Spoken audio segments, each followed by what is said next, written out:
Welcome to the first episode of 10 Photos With. I'm Kyle, and in this episode I'm going over 10 photos I've taken with Darin Corbin.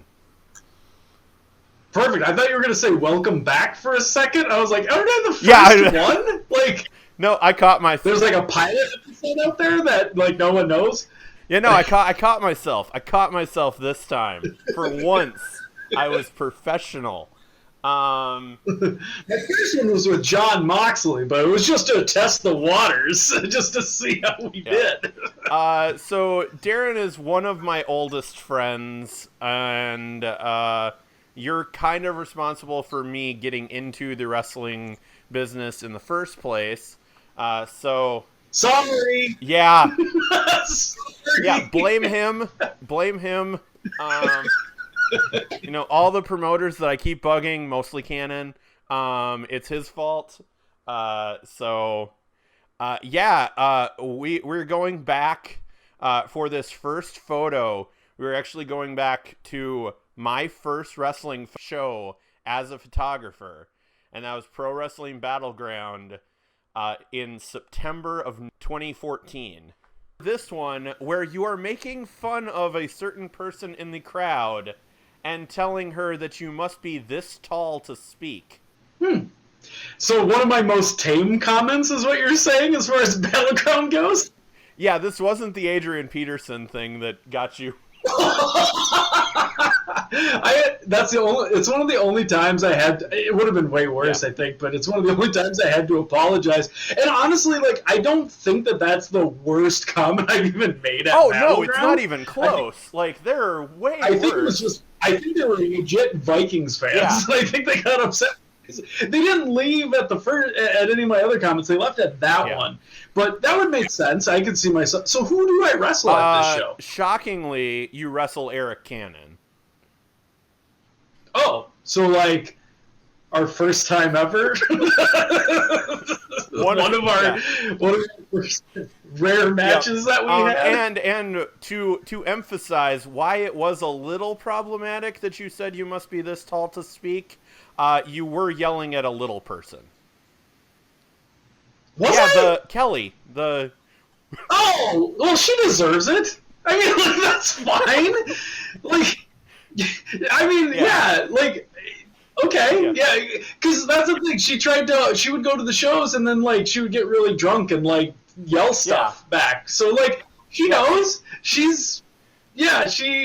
I mean, let's face it, that's not the worst thing that's ever happened to her at a wrestling show. I was at a wrestling show where she tried to, like, twerk on the ground, and her tag partner stepped and fell on her. So, I mean, like, that's not even... What I said isn't even the worst thing that happened. But, like, in my mind, I think it's kind of hilarious. That even now putting the two together... You know, I start taking some more photos here and there, and, you know, since I'm now in Minneapolis... our next photo that we're going to talk about was actually November the next year, and that was our, you know, fake engagement shoot at Minnehaha Falls with the Paragon Pro Wrestling American Championship. That is one of my favorite angles I've ever done. One of my favorite angles that I've ever gotten to be a part of. And, like, it's really funny because, like, for weighing options on it, Paragon is like a really interesting thing. Like, if you talk to people about it, some people like really like it as like they found like a cult classic, and some people, even people involved, are just kind of like, oh, it was just so blah. It was not how you run a company. But my thing is a lot of my friends and a lot of the colleagues that I had that worked there, first of all, I formed a lot of really good connections there.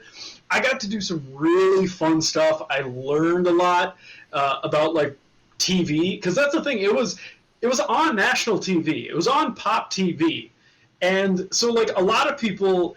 I mean, you wouldn't see it. It was on like at 6 a.m. on a Saturday, or even 5 a.m. on a Saturday. But like some of the stuff we did was so classic, and like this American Championship, like falling in love with the belt. And and what I told them is, one of the guys who was a producer there, he actually came up with these ideas, and he said to me, he goes, I want to do this. I want to elaborate on this idea that it was actually Matt Stryker who came up with the concept. So we just kind of took the ball and rolled with it. And like we did the date night down on the Las Vegas Strip, which is one of my favorite things. Like when people go, what's one of your favorite things about pro wrestling? And I can tell them and go, oh, it's actually not in a match. It's legit. Like we got to go all over Las Vegas in front of casinos and like film segments where I was like on a date with a championship. And it's not the weirdest thing that you would see in Vegas. So like no one even cared. But it was, I told them, I was like, listen, we already have guys who are really good wrestlers. We already have guys that are like, you know, from WWE TV. So I want to do the most ridiculous stuff you can think of. And he actually messaged me about this, and he said, he goes, hey, can you do, by the next show, next set of tapings, could you get a fake engagement shoot with the belt? Like, we want to marry. And so, like, I contacted you right away because I knew we could do it quick. I think we came up with the idea. I messaged you, and then that week I was flying out to do tapings at Portland, and we did it before I was going to fly out. We used these photos so much in like the breakup videos and like the getting dumped, and it's so good. Like, again, my favorite things about wrestling have nothing to do with wrestling. I'm pretty proud. Yeah. It's always like, for you it's more ends up being more of the storytelling. And actually that transitions really well to, you know, probably one of the bigger stories you've told in your whole career is like one of the next photos. You at Wrestlepalooza at First Ave, and it's you sitting and waiting for Ryan Cruz. You know, right after the breakup of the North Star Express and all that. You know, I just managed to, like, I think I didn't even know you were going to sit down. And I just was like, oh, this would be cool. As soon as you sat down, I was like, I want to get behind you, get at a shot of the entryway and all that, and like just see you just waiting and seething, you know, as because this was when you guys did the ladder match. You know? Now, the funny thing about this one is like, because I think it's you and Sarah and... Because Sarah got like an insane, like I like my shot. Yeah. I like my shot, and like Sarah got like this insane shot that looks amazing. No. So that's the thing, like all three of the shots from this are like really crazy, and like you're right, like this particular photo, like to me, really establishes like this is the start of like a whole different Darin Corbin.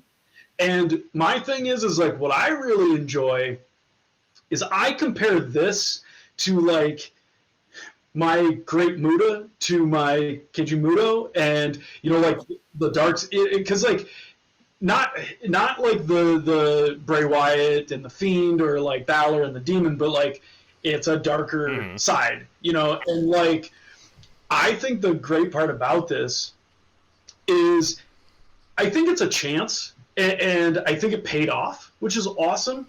But there's a lot of stuff that is symbolic in this photo that I don't think a lot of people would really know. But the deal is yes, like this is a huge transition point in the sense of, can I pull this off? It's the last singles match of the North Star Express. Yep. It's the last singles match that Ryan and I, because it's done. It's also the best match I think Ryan and I have ever had. So I'm pretty, there's nothing that we could do to revisit or top, and I'm very adamant on being like, this is it. This established me in a very different way, and there's so many shots from Wrestlepalooza where I always go, this is the ideal, you know, like I guess when guys talk about their character, like I think a lot of people always want to say like they want to be a little bit of a badass. Like when I started especially, people wanted to be freaking Austin all the time. But this is at least my version that seems to, or in my mind, seems to work every single time. Because the stuff that I get to do at Wrestlepalooza is some of my favorite stuff I get to do as well. And then our next photo is you making your entrance, the four-way between you, Sami Callihan, Airwolf, and Chaos 300. But yeah, this one's always fun because like it's really funny, and I say this a lot where I'm like, I should always try and be unique, and I should try and do stuff like so many people in ECW and like for a while on the indies are always like, you know, and like middle fingers. But like this guy I just like doing it, so I had to put my own like little twist on it, which is the smirk. it's just, I love being able to interact with fans. Yeah. Like, no matter what. And the first Bauhaus show that we did, you and Lore taking on Arik Cannon and Tommy Dreamer. And I've got a shot of you and Cannon, you know, the eternal struggle that is your career, and then you've got Dreamer in the background, and it's just so cool. It's really awesome for me as somebody who was a big ECW fan, and this one's great. I mean, anybody who knows me knows that Tommy has been a big asset in my career, because Tommy was like, around Minnesota, was one of the first people who was like, oh yeah, we're going to put him over. And that was like the biggest thing. And so I really I've never had a match with Tommy that I didn't like. And a lot of times I've only done 2 singles with him, but we've done the tag matches, and like just the idea of what we were building to. So like this one's cool because I remember when I wrestled Tommy the first time, and I was really nervous because it was Jerry Lynn's retirement show. There was 1,000 people there. It's Tommy, yeah. And I'm like, oh man, I gotta really show out here.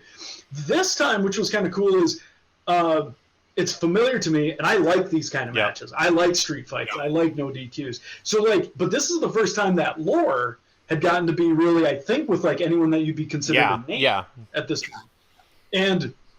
So I remember talking with Laura, and Laura was like, we're getting ready to kind of go out and do our thing. And Laura's like, is there anything I need to know or anything I should worry about? And I was like, nah, man, we're going to do this. We're going to start. We're going to fight them and just fight everywhere and anywhere. Yeah. And that's all I said. And like, it was wild. There's like so many funny clips from that match of like Dreamer eating the pickle out of the garbage can, in the background just seeing a can fly and hit people. It's, like, there's so many great classic clips from there.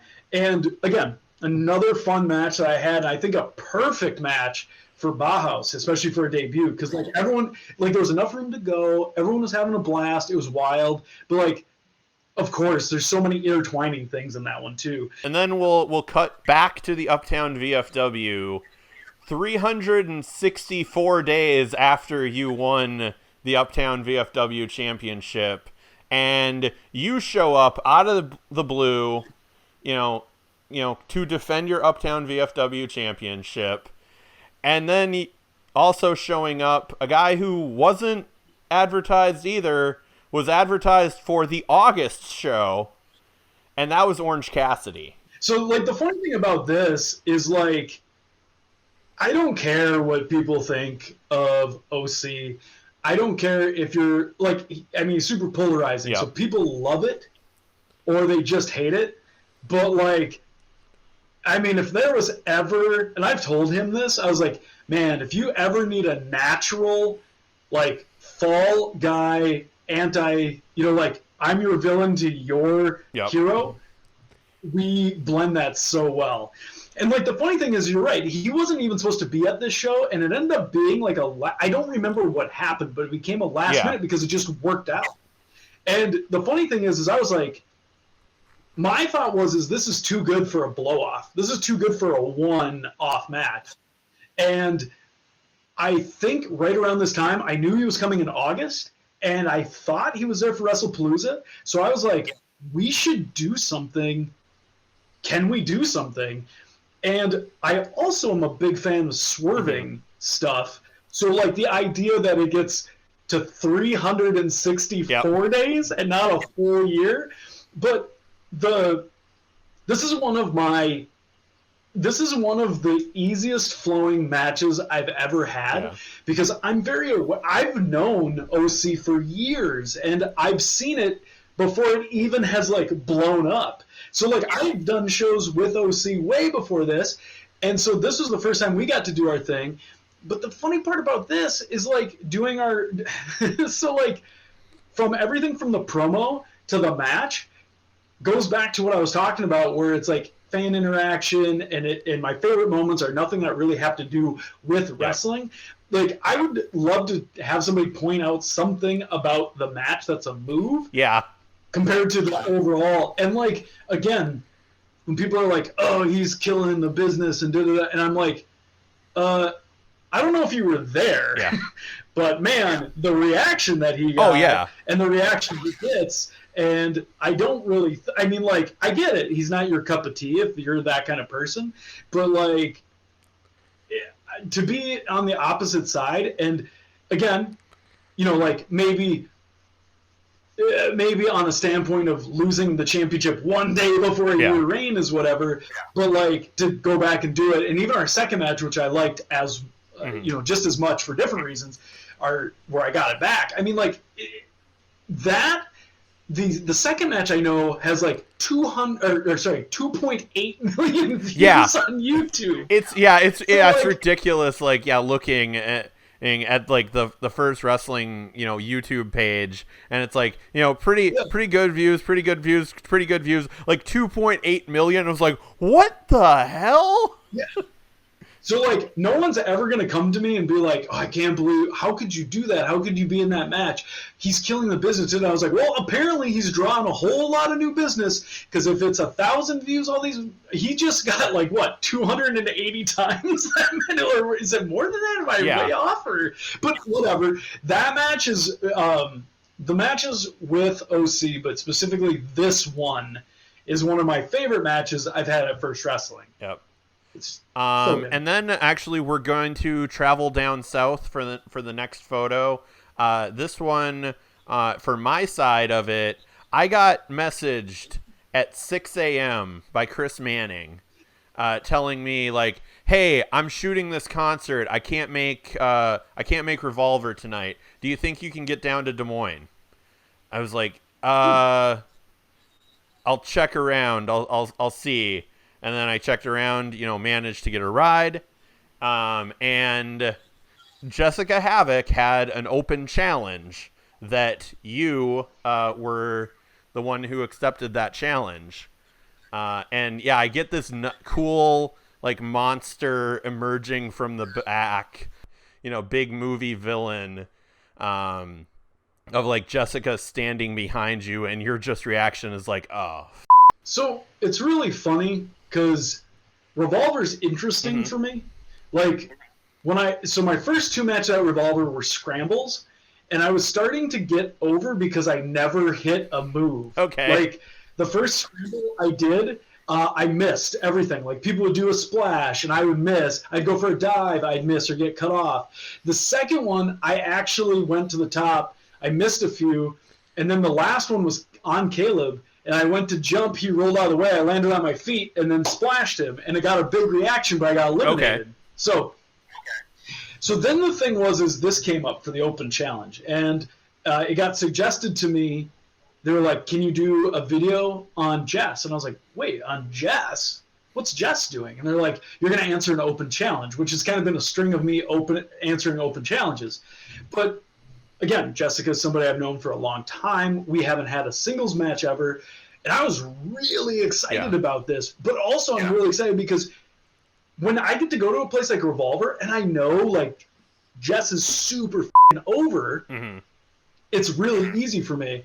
And I knew with the atmosphere and that, it was going to allow me to really kind of – because I was kind of a baby face before, or at least not really established, but not like a heel. Now I got to kind of tweak it. So, like, it was super fun. Like, it was awesome. It was super fun. And but, like, Jess and I we have a natural chemistry. We really work well together. And the dynamic is good. It's a dynamic that I've played up with other people before. But with Jess, she embodies it so well. It's just a natural thing. And we had a great time. And, like, a lot of people always comment to me still about this match with Jess. And so, I mean, like, if in match 2 I went out there and had a fun little 8-minute match, and, like, people are like, oh, man, when she stalked you, or when she did this, or, like, the look on her face, that stuff to me means a lot more. Because it's like, I didn't have to do anything, but they still remembered it. And I liked that match because it was a totally different structure than a lot of matches I even did that year. So that was super fun. So I really, really liked this match, and I've really had fun at Revolver too. And then we go literally like 2 or 3 days later, and you open up Fortune Mania 2 You interrupt Sting. So this one's really fun. Now, first of all, this photo that you have here might be one of my favorites that I've ever. Because like, dude, I went as Sting for like first grade as Sting, you know. So like, I dressed up as Sting for Halloween in first grade. So the funny part about this is generally the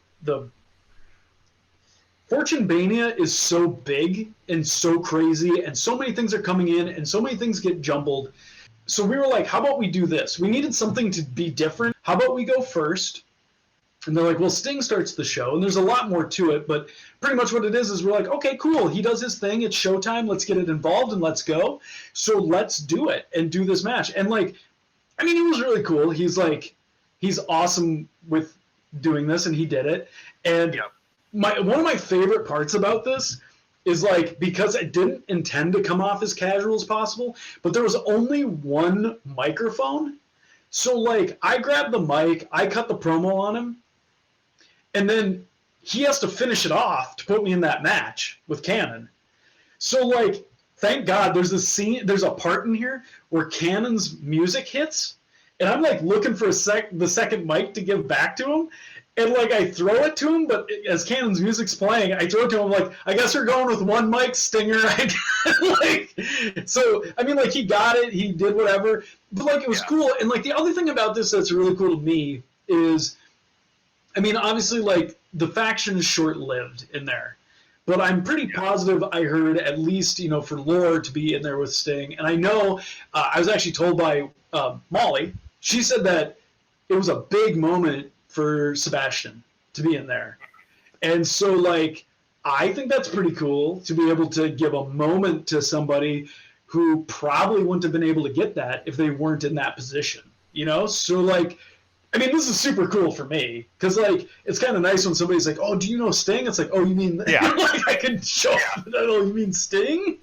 But, you know, like, it'd been cool if he would have gave, like, a Stinger Splash to me and cost me the championship or something. But whatever, I'll take it. You know, about a month later, well, not even a month later, we are back at Bauhaus. You interrupt a match that, when I saw it on the run sheet, I was like, okay, Glacier versus Gangrel. And I just look at Cannon and I was like, what the hell? Like, where does your mind come up with this shit?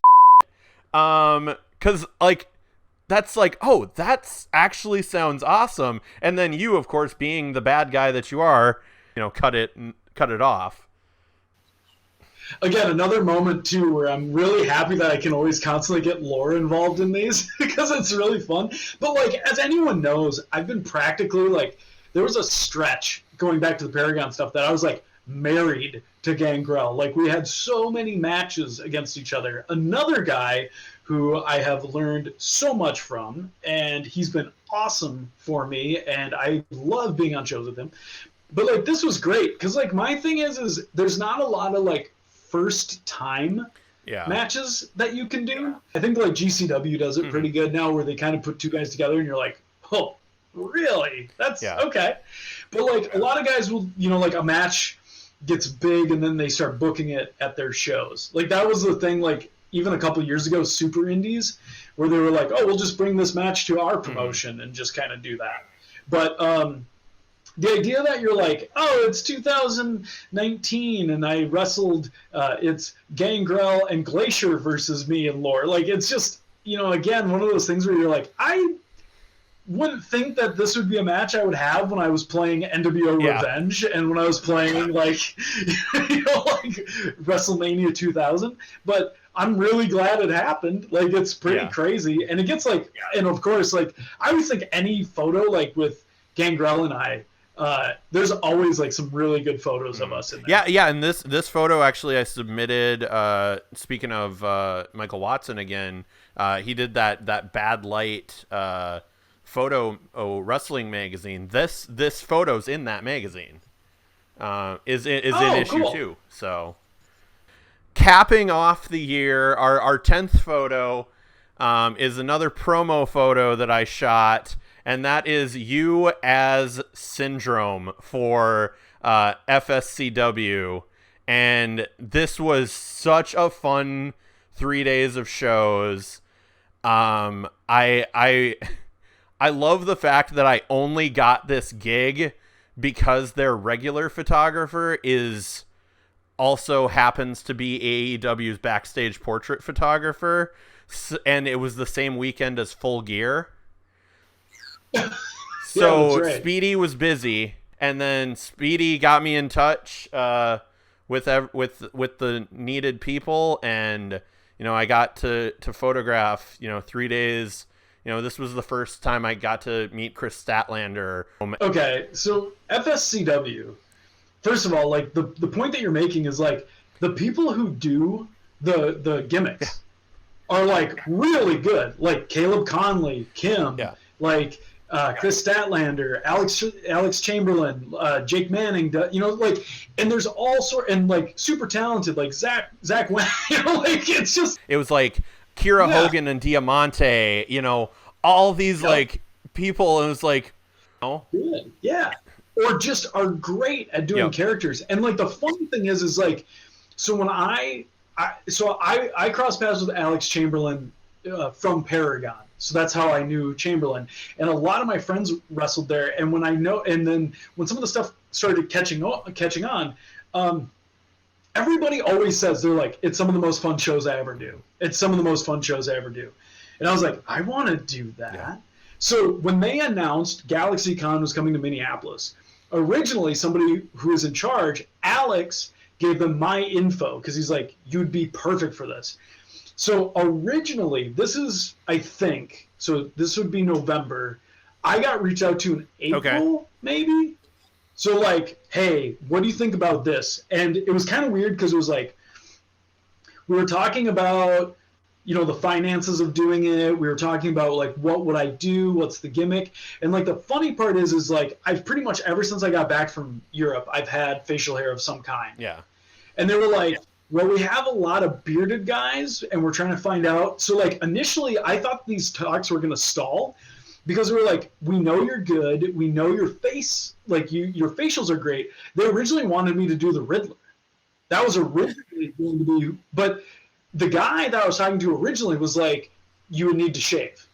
And I was like, oh, man, like, I have, like, this – like ambassador thing with ginger proms. I wear all ginger prom stuff. Like it's part of the goatee. Like I have art designs and stuff like that for it. And I was like, I can't change my appearance for, whatever. So fast forward, I didn't hear anything for like 3 months or something like that.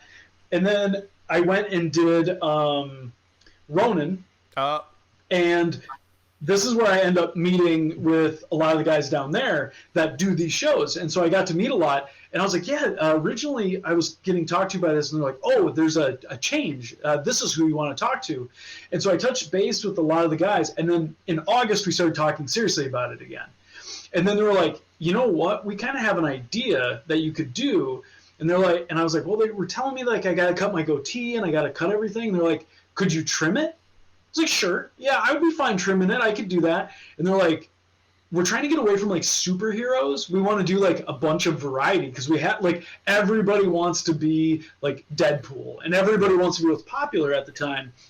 So like, we think you'd be a really good Syndrome. And like, I was like, man, if Buddy grew up, it's me. That's like pretty much me. So I was like, oh, perfect, because like then I could keep it and whatever and do. So like I kind of probably like the shortest that I've had it in a long time. Like I trimmed it up, trimmed up the sides, and the best part about it is it was that weekend, the couple days leading up to it. I was like, I want to like immerse in this. I want to do it really well. Like I was super excited for it, but like Disney Plus was coming out, so they took all the Incredibles off streaming sites. So I was trying to piece together and find his lines, and I was rehearsing lines to try and do and how to work them into wrestling promos. And I did like so much preparation for it, not really knowing how to make it work. So I was just having a blast. And so the first time I did it, I was kind of hard on myself, but everyone was like, oh my gosh, you are perfect as Syndrome. Like you're great as Syndrome. We can do this. We have ideas. And it became easier. But shockingly enough, I've never really been one for like the the GalaxyCon, Comic-Con, any of those. And like, it was so cool to me walking around for like 3 days, getting to see like everyone has like a cool, like you just get to be a nerd. And I saw like all the cool stuff there, and I was like, this is so awesome. So I went to the guys who were in charge, and I was like, you need to be super honest with me. I want to do every one of these that you do. What is the chance that I can do this? Because like, it's so much fun. And like the last, so I'm so bummed because I missed so many opportunities with the COVID stuff. But I got to do Virginia, and like my deal is as I grow older, my thing is I want to wrestle, have fun, and travel and see the world are like main goals of mine. And I had never wrestled in Virginia. I got the opportunity to wrestle in Virginia for them, and then they have like Raleigh and Florida and all these. And I was like, oh my gosh, I want to do so many of these. I want to do all of these. And like when I went to Virginia, I was like checking out all the restaurants, eating all the, like just having a blast. And so like it checks so many boxes for me. And it is just so ridiculous and fun. And the crowd has such a good time. And even for Minneapolis being like the first time that you're there, I thought this was great. Because like they said GalaxyCon did really well in Minneapolis. And I was just hoping maybe everything would go back to normal by the fall and we could still make it in time for this one. But I'm like, now I'm kind of like, please, 2021, like the promotions I missed the most are Wrestlepalooza, FSCW, and Freelance. Those are the ones that I'm like, if I could just do those, I'd be so happy. And everyone knows and gets it, and it's a blast. And then we've got one more, just because I thought it would be funny to include this photo. This was when we did your most recent Halloween photos. We also had the shot of you in the bed. So, like, the idea is like, we go to do a photo shoot, and, like, I didn't know there was a bed there, and of course I gotta do something with it. Like, Darin, thank you once again for coming on to this episode. Plug all your social media stuff. All right, so the easiest one, first of all, Twitter, just at Darin Corbin, so you can always follow me there. All the stuff, I promise when wrestling goes back to normal for me, I'll probably be posting more interesting things there. Same thing on Instagram, at Darin Corbin. The two main ones, my YouTube channel is just if you search Darin Corbin, it'll come up, but it's Darin Corbin TV. That's always easy. That's free. And if you like what you see there, for my weekly shows and episodes that I do, I have a Patreon account, and that one's super easy too. And I do, now that I've got the camera, I do some live stream stuff. I've been doing like a lot of like behind the scenes, talking about certain videos, gift giveaways, all sorts of fun stuff, Q&As. So those are my biggest things. So my Twitter, my Instagram, at Darin Corbin, my YouTube channel, and Patreon. So if you can join those, it would be great. Yep. And yeah, the link to the YouTube will be in the end tab too. I'll put that up on the end tab for the credits. As always, you can follow me at Knocked Out Films. Make sure to like and subscribe on this channel. And thanks for watching.